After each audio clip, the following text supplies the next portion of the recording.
trying to figure out, before this play started, how she was going to pull this off.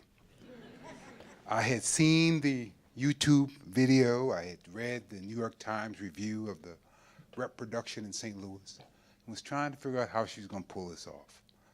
And I am absolutely just blown away. Dael has sparked a number of thoughts in my mind. I mean, this is too raw to really kind of talk about in any great detail.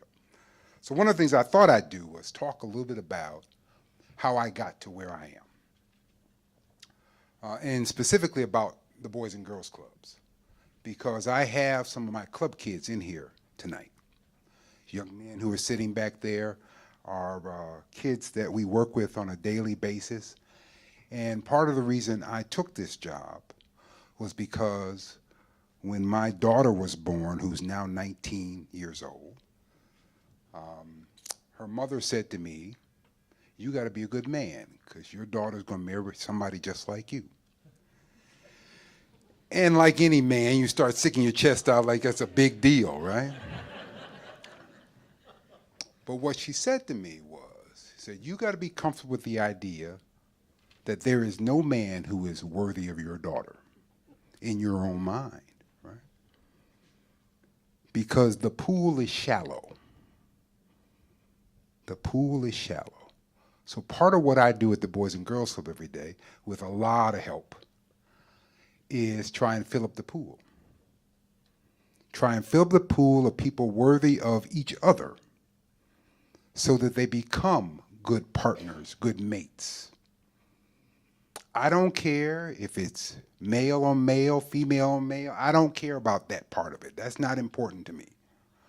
What's important to me is that we are good to one another. And in certain circumstances, at certain times, we are.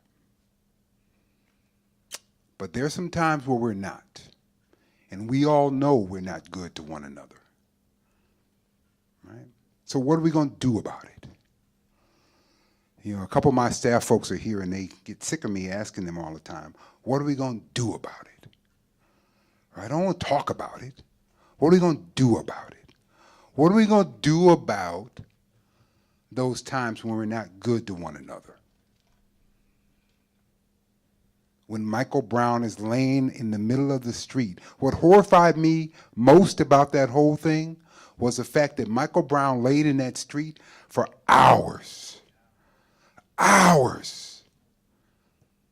All right, think about being his mother, his grandmother.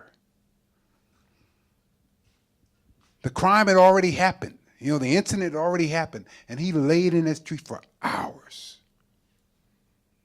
How demeaning that is. Right? Read up a little bit about Darren Wilson. Right? Young man who made a decision to be a police officer, and it's a tough job. Hell, you got to make split-second decisions after something happened. It happened already, right? The cigarette Tipperillos were taken, right? And you heard him in the dispatch trying to figure out what the hell was going on. And then all of a sudden, within seconds, you have to make a life-changing decision. When we are challenged to make those decisions, where do we stand?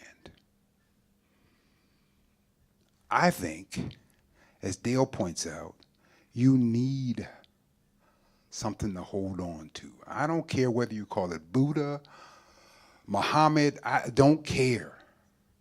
But you got to have something to hold on to. And the power of love is part of that. Your spiritual foundation is part of that.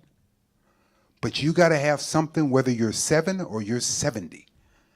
Because life in and of itself, and the times when we're not good to one another, that may be the only thing that brings us back.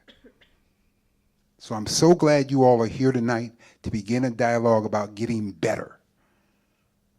Not perfect. God's not asking for perfection, but we got to get better. so that when we see our young men in the community, we don't turn away from them. Right? All right. So I've been given the stop sign. So I'm going to stop. I think I am so honored to be, in front of you all night. Great performance by Dael. Please give her another hand.